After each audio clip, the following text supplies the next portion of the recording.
क्या आपके या आपके किसी जानने वाले का दांत समय से पहले टूट गया है और वो बार बार निकलने वाले नकली दांतों से परेशान है? तो आज बात करते हैं एक ऐसी आधुनिक इलाज की जो खोए हुए दांतों को लगभग स्थायी रूप से वापस ला सकता है। Dental implants. डेंटल इम्प्लांट्स एक ऐसी प्रक्रिया है जिसमें जबड़े की हड्डी में एक विशेष टाइटेनियम स्क्रू लगाया जाता है। ये स्क्रू दांत की जड़ का काम करता है। इसके बाद कुछ महीनों में ये हड्डी के साथ मजबूती से जुड़ जाता है और फिर इसके ऊपर कृत्रिम दांत लगाया जाता है जो देखने और काम करने में लगभग प्राकृतिक दांत जैसा ही होता है। पूरी प्रक्रिया में आमतौर से 3 से 6 महीने का समय भी लग सकता है, लेकिन इसका परिणाम लंबे समय तक टिकाऊ होता है। यही वजह है कि डेंटल इम्प्लांट्स को खोए हुए दांतों के लिए सबसे प्रभावी समाधान में से एक माना जाता है। हेलो दोस्तों, आज हम बात करेंगे सबसे ज़्यादा पूछे जाने वाले सवाल के डेंटल में। सबसे ज़्यादा लोग पूछते हैं कि अगर हमारे पास दांत नहीं है तो हम उसे कैसे रिप्लेस कर सकते हैं, चाहे वो दांत किसी वजह से टूट गया है या आपने किसी वजह से वो निकलवा दिया है। अब उसे दोबारा लगाने का तरीका क्या है, तो मैं आपको एक एग्जाम्पल की तरह दिखाता हूँ। और सपोज मानिए जैसे ये आपकी कंडीशन है, ये बगल वाले 2 दांत हैं आपके, बीच वाला दांत आपका मिसिंग है। अब बीच वाले दांत को लगाने के लिए ज्यादातर लोग क्या करते हैं, ज्यादातर लोग ब्रिज के माध्यम से दांत को लगवाना पसंद करते हैं। मैं ये नहीं कहूंगा बिल्कुल भी कि ब्रिज एक बुरा ऑप्शन है। ऑब्वियस सी बात है, ब्रिज भी एक ऑप्शन है। हर जगह इम्प्लांट के लिए एप्लीकेबल नहीं होती, हर जगह ऐसा जरूरी नहीं है कि इम्प्लांट किया ही जा सकता है या करना ही चाहिए, वो कंडीशन पे डिपेंड करता है। लेकिन हाँ, अगर हम कंपैरिजन करें तो इम्प्लांट एक बहुत बेहतर विकल्प है ब्रिज के कंपैरिजन में। अगर मैं आपको बताऊं फायदे और नुकसान के बारे में, ब्रिज में सबसे पहला नुकसान होता है कि हमें अगल और बगल के दांत को कट करना पड़ता है। कट करने से नुकसान ये होता है, जो नेचर ने, जो कुदरत ने हमें एक इनेमल नाम की लेयर दी है, वो रिड्यूस हो जाती है। वो खत्म हो जाएगी तो क्या होगा, फिर आपको उस दांत में ठंडा गर्म या दर्द कुछ भी लग सकता है। जैसे कि ब्रिज के लिए आपको इस दांत को इतना काटना पड़ेगा और इस दांत को इतना काटना पड़ेगा। इतना दांत काटने के बाद हमारे जो इनेमल की लेयर है वो कम हो गई। कम होने की वजह से जो प्रोटेक्टिव लेयर थी हमारी, जो नेचर ने दी थी, अब वो हमारे पास नहीं रही। हम ब्रिज को लगाने के बाद ये सोचते हैं कि जो हमारा मिसिंग दांत था वो तो हमें मिल गया, और ये आसान तरीका भी, लेकिन इसकी वजह से जो नुकसान आपने अच्छे दांतों का किया वो कभी भी वापस नहीं हो सकता। अगर हम कंपैरिजन करें कि बेहतर विकल्प क्या है, हमें अपने दांत नहीं कटवाने हैं और हमें हमारा मिसिंग दांत भी वापस चाहिए, तो उसके लिए सबसे बेहतर विकल्प है इम्प्लांट। अब इम्प्लांट में क्या करते हैं, कैसे करते हैं, आपके बहुत सारे सवालों में मैं एक एक करके सबके जवाब दूंगा। इम्प्लांट एक ऐसा तरीका है जिसमें कि आपको जो दांत गायब है सिर्फ वही दांत आपको वापस दिया जाता है। इम्प्लांट बहुत तरीके के होते हैं। सबसे पहले मैं आपको ये बता दूं इम्प्लांट होता क्या है। इम्प्लांट एक टाइटेनियम का स्टड है बेसिकली। मैं वो भी आपको एक एग्जांपल के जरिए दिखाता हूँ। फॉर सपोज मान के चलिए आप हमारे पास आए, हमने आपको इम्प्लांट करना है, नहीं करना है, या फिर आपको इम्प्लांट कौन सा लगना चाहिए, इन सारे सवालों के जवाब एक सबसे सिंपल एक्सरे से लिए जाते हैं। इन सारे सवालों के जवाब देने के लिए जिस एक्सरे का यूज होता है उसका नाम है सीबीसीटी। सीबीसीटी एक 3D एक्सरे होता है जिससे कि आपकी हड्डी की क्वालिटी की जानकारी मिलती है। हड्डी किस प्रकार की है आपके शरीर में, उस पर डिपेंड करता है कौन से तरीके का इम्प्लांट लगना चाहिए। उसके अलावा सीबीसीटी से हमें ये जानकारी मिलती है कि आपकी हड्डी की चौड़ाई कितनी है, लंबाई कितनी है, नसों से ऊपर वाले सरफेस जहाँ से इम्प्लांट डलता है उसकी दूरी कितनी है, और इस तरीके के बहुत सारे सवालों के जवाब मिलते हैं। इन सारे सवालों के जवाब मिलने के बाद ही हम इस नतीजे पे पहुँचते हैं कि हमें कौन सा इम्प्लांट करना चाहिए।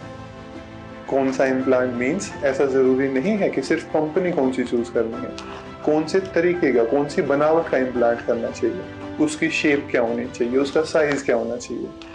इम्प्लांट एक बहुत ही आसान तरीका है दांत देने का आपको, लेकिन इम्प्लांट का प्रोसीजर कराने से पहले ये सारे सवालों के जवाब जानना बहुत ज़्यादा ज़रूरी है, डॉक्टर के लिए भी और मरीज के लिए भी। अब मैं आपको बताता हूँ इम्प्लांट करने का तरीका क्या होता है। आज के टाइम में इम्प्लांट करना एक बहुत ही आसान तरीका है। जस्ट द थिंग इज, आपके पास सही तकनीक होनी चाहिए और सही स्किल्स होनी चाहिए। एक वेल क्वालिफाइड डॉक्टर सही इंस्ट्रूमेंट्स के साथ आपका ये प्रोसीजर बहुत ही आसान बना सकता है।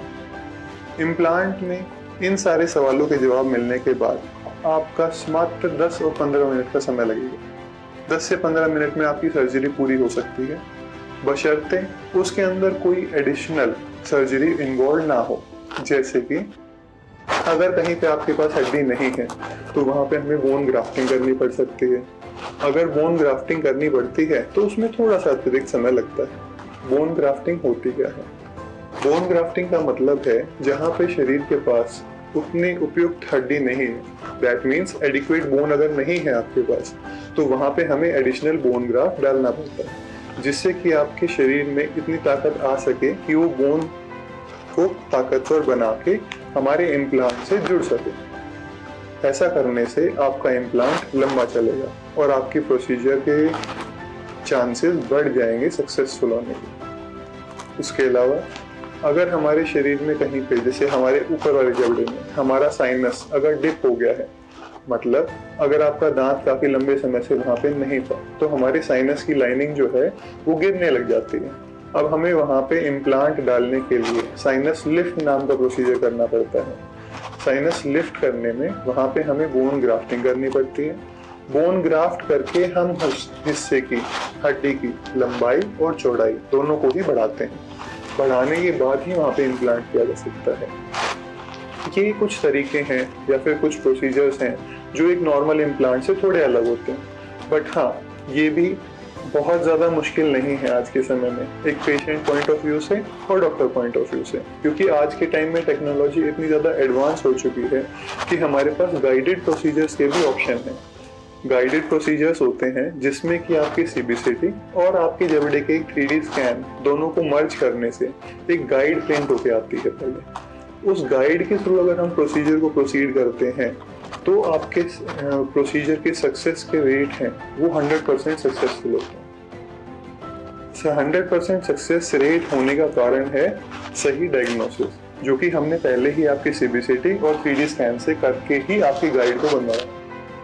ऐसा करने से आपका इम्प्लांट के फेलियर के चांसेस बिल्कुल नेग्लिजिबल हो जाते हैं।